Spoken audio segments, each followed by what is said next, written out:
Um estudo avaliou 35 médicos de pronto-socorro. Não foi um grupo selecionado por histórico de adoecimento. Médicos da equipe de plantão, clínica médica, exercício normal da profissão. Resultado: quase metade com burnout instalado e mais da metade em situação de risco. Nenhum dos 35 médicos apresentou um quadro livre de qualquer sinal de burnout. Eu sou Maria Madalena, advogada, mestre em bioética, ética aplicada e saúde coletiva. Quando um dado como esse aparece, a primeira pergunta que a gestão faz é: o que fazemos para o médico? A NR1 atualizada determina uma pergunta diferente. Qual foi o ambiente que produziu esse dado? Essas perguntas são diferentes e é na distância entre elas que o passivo se forma. E é isso que eu vou desenvolver aqui. O estudo que deu origem a esse dado foi publicado na revista Brasília Médica em 2024. O estudo analisou 35 médicos em escalas de plantões no ano de 2017. O instrumento utilizado foi o MBI, que mede 3 dimensões: a exaustão emocional, a despersonalização e a realização pessoal. O que o estudo encontrou?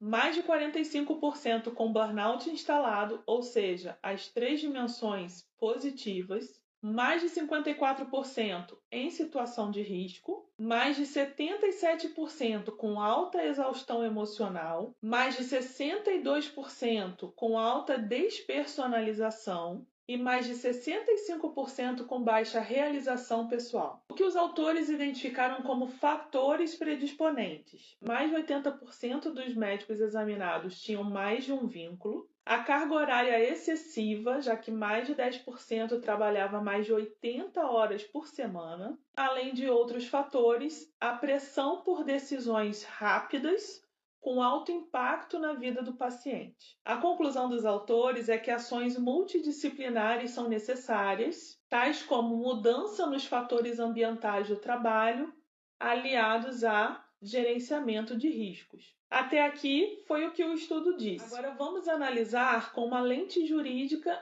e bioética que eu aplico sobre esses dados. 77% de alta exaustão num único setor não é uma coincidência de perfis individuais. É um dado sobre o que o ambiente exige e o que o ambiente oferece em troca. A pergunta não seria se o médico tem recursos suficientes para lidar com o estresse. A pergunta é o que esse ambiente pede formalmente do médico e o que ele reconhece formalmente como parte do trabalho. O pronto-socorro exige decisão rápida, sob incerteza, com risco direto para a vida do paciente. Isso é diferente de executar um protocolo num ambiente controlado. A exaustão emocional elevada é um sinal de que a demanda que o ambiente coloca sobre o médico excede o que a estrutura nomeia e sustenta formalmente. Isso não é um julgamento moral da gestão, é leitura do que o dado revela sobre a relação do ambiente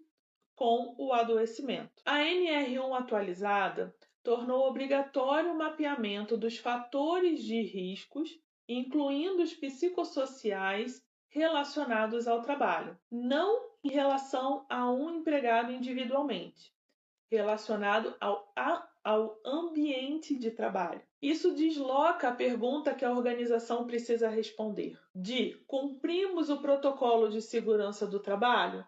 Para mapeamos os fatores do ambiente que geram riscos psicossociais para quem trabalha aqui. Quando metade dos médicos de um setor apresentam burnout instalado e 100% deles estão dentro do espectro, a pergunta que a NR1 coloca é: esse ambiente foi mapeado antes desse número aparecer? Mapeamento não é programa de bem-estar, é identificação formal de fatores de risco, carga horária, múltiplos vínculos, condições físicas, pressão decisória, suporte institucional disponível. O próprio estudo identificou vários desses fatores no ambiente.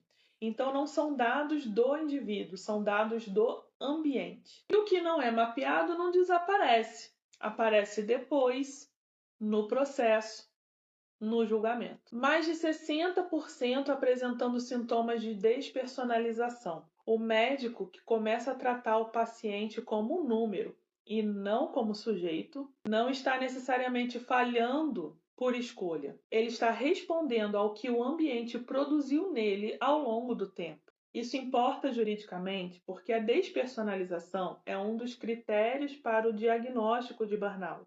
E o burnout atualmente já é reconhecido como doença ocupacional. E a relação entre o ambiente e o adoecimento é exatamente o que a NR1 pede que seja mapeado antes, quando a estrutura não reconhece dimensões importantes da experiência profissional. A decisão clínica tomada sob pressão, contato direto com o sofrimento, com a morte, a variabilidade que só quem está à beira do leito consegue perceber. Ela cria as condições para o adoecimento, mesmo que ninguém tenha tido essa intenção. A ausência de reconhecimento não é necessariamente uma violência institucional. Ela é uma lacuna estrutural.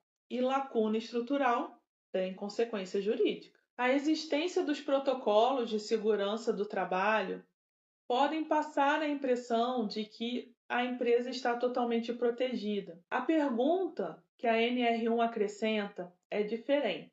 A organização mapeou os fatores de risco psicossocial deste ambiente?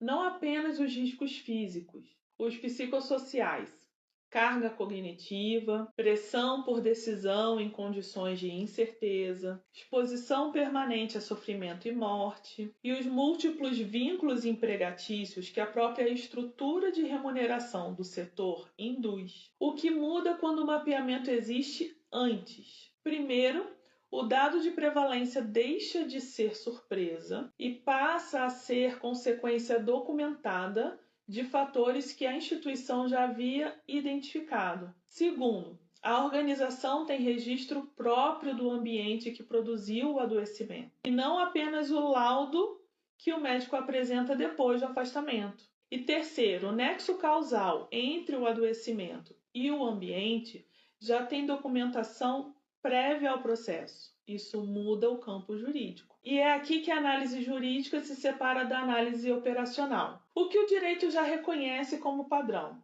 A relação de causalidade entre o ambiente e o adoecimento é suficiente para gerar responsabilidade quando o mapeamento não foi elaborado antes. Então, a pergunta que fica para o setor hospitalar é: quando esse entendimento for aplicado especificamente a um pronto-socorro, qual será a documentação prévia da organização? Um dado como esse, com 45% de médicos com burnout instalado e 100% no espectro do burnout, deveria produzir que tipo de documentação antes de aparecer? Essa é a pergunta que o mapeamento de riscos psicossociais precisaria responder antes do processo e não depois.